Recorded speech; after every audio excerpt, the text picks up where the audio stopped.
Everyone, a special treat today. I'm here with Anthony Gorman, and we wanted to talk to you about pure magic.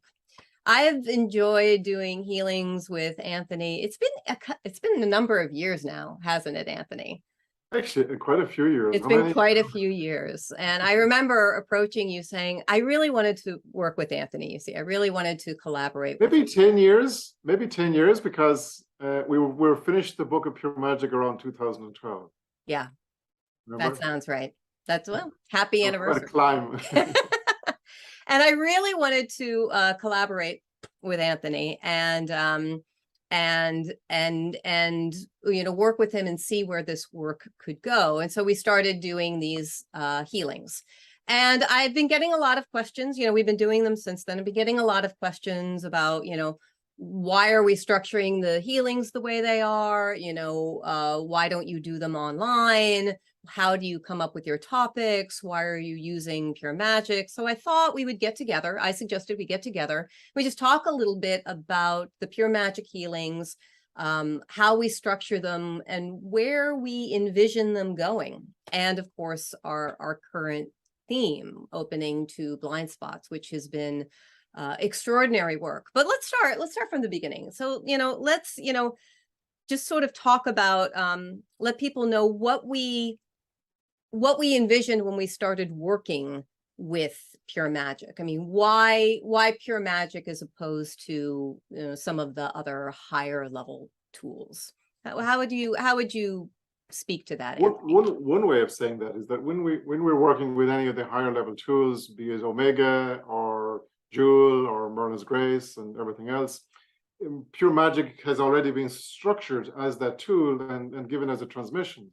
But when you're working with pure magic directly, it's emerging from source according to exactly what's needed in that moment. So it's not coming from the transmission is not in place. It has to manifest and build that transmission and then bridge it as the healing. But then whatever it becomes as the healing becomes sort of more permanent, like a magical structure. It's an ongoing sort of support.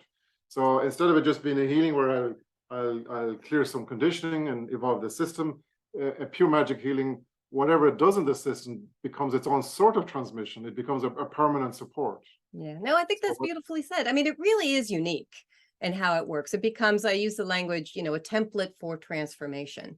It opens the door. It's not just a release. It opens the door to a new way of being and restructures the system to support it being the new way, and becomes ongoing support for that ongoing change. So it really is, as we've observed over the past 10 years, it's developing the system towards magic and towards magical transformation. So I've been delighted with the work and what we've seen and the feedback that we've gotten from it. And I'm glad that people ask us, would you consider, doing it online and all of that. But I really wanted to, and I'd love for you to speak to this, Anthony, but I really wanted an opportunity. I do a lot of, online events and they're wonderful. And they're a wonderful way to, have connection with the community. But I really wanted an opportunity to do this work and see how far we could take it, how deeply we can go. So doing 90-minute sessions, which is longer than the typical event healing that we have, and to really immerse ourselves in that has changed the game in terms of what we could do in terms of group healing. I mean, how do you see it? Do you feel that way? Yeah, it's an interesting one, because if we were to ask Marilyn, should we do a Zoom, bring everybody together like we do in other situations to do the pure magic, I do get a no. Yeah. And it must be something similar to why Rick doesn't do the lineage meditation on a Zoom meeting group. He says, no, we do it not meditations, yeah. No, so maybe people don't know, but you and me are on Zoom when we're doing the meditation, when we're doing it. So we need, because it helps us to sort of coordinate. But somehow not being on Zoom for this actually goes deeper. Yeah. And for those of you who wonder, we're not saying a lot when we're actually writing the work. It really would be very boring from the outside. But I love that we sort of connect and then just let go into the magic and let the magic play. and then, offer some observations on what we see happening from that intention. So there's not a lot of talking during the work. It's really just letting go and letting it carry us. Yeah. Which is Our great fun. systems together, however we function together, which is very well, it creates an opening. Merlin and Mystery steps into that opening, becomes an expression of pure magic. Yeah. Out of that pure magic, the template is formed for what we're going to be doing in that pure magic session. And then as the template unfolds, you're observing it, pointing at myself instead of you. I'm observing it, pointing at you instead of me. There's no really you and me there. Yeah. There's this oneness of Merlin that's there, and you just feel what's there is pure magic as a being, which is beautiful. But then what's nice is that as I observe and I have my mind wondering, so this is what's happening as a commentator, and then you have it, when we actually match, we end up observing the same thing, being able to say, oh yes, that's what I see too, or that's what I see too. So we do a good bit of that when we're doing the session. If it's the first time on a theme, we'll bounce off our observations off each other to see that we're actually seeing or observing the same thing, and it becomes a surprise, because the blind spot is a good example of that, because I would have thought the blind spot would be a bit like a spot on the window, or Anthony, you were washing the dishes, but you missed a spot, But so we put the theme out as blind spot, but when Merlin manifested as pure magic using the opening of our system, what emerged was something much bigger. Yeah. And I didn't even imagine that it could work that way. And there is, for whatever reason, when we work together, we can just, so much more can happen than if we were working individually. Even if we were taking the same number of people in separate groups, as when we really join our systems together with that intention, it just seems to bring through so much more. From what the oneness of divinity as pure magic has more room to move. Yeah, absolutely. And in that observation, doing the longer sessions, and working with a theme like blind spots, repeating the same theme. That's a question I get. Why repeat the same theme? And I've been so amazed with how the work is developed. But please speak to that.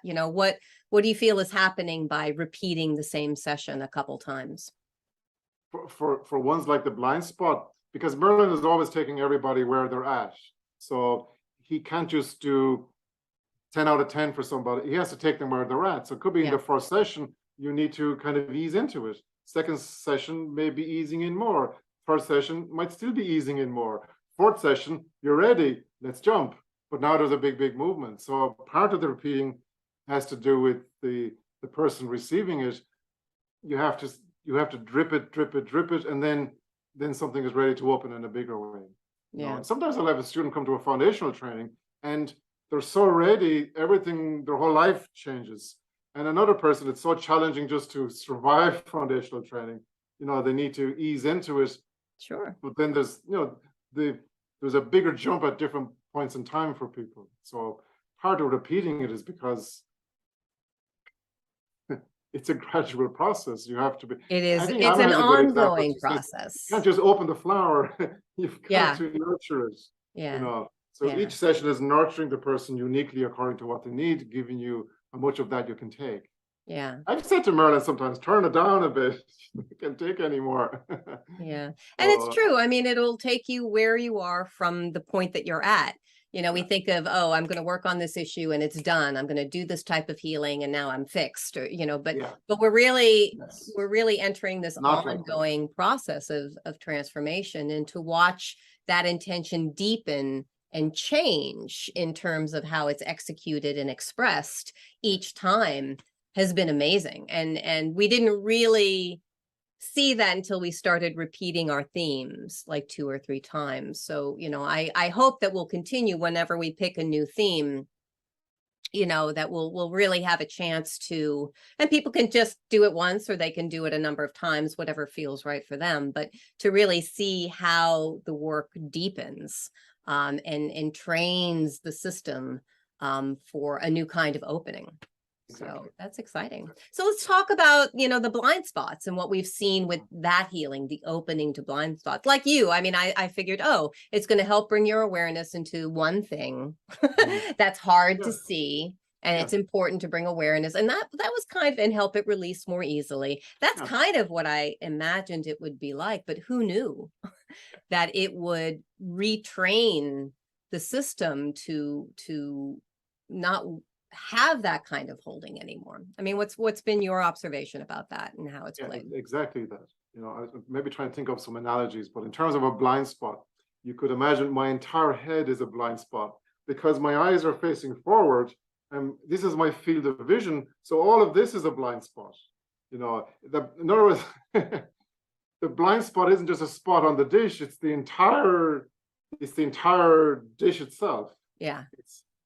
And I used to think of blind spots were deep, but just a piece of something, but then more and more, it's the core of everything. Yeah. It's the whole, it's not just unconscious. And I would have thought a blind spot was like a person might say, oh, I'd like to point out one of your blind spots. They want to tell you about something that's annoying them about you, but that's not a blind spot. They're just pointing out a normal sort of piece of personality or behavior.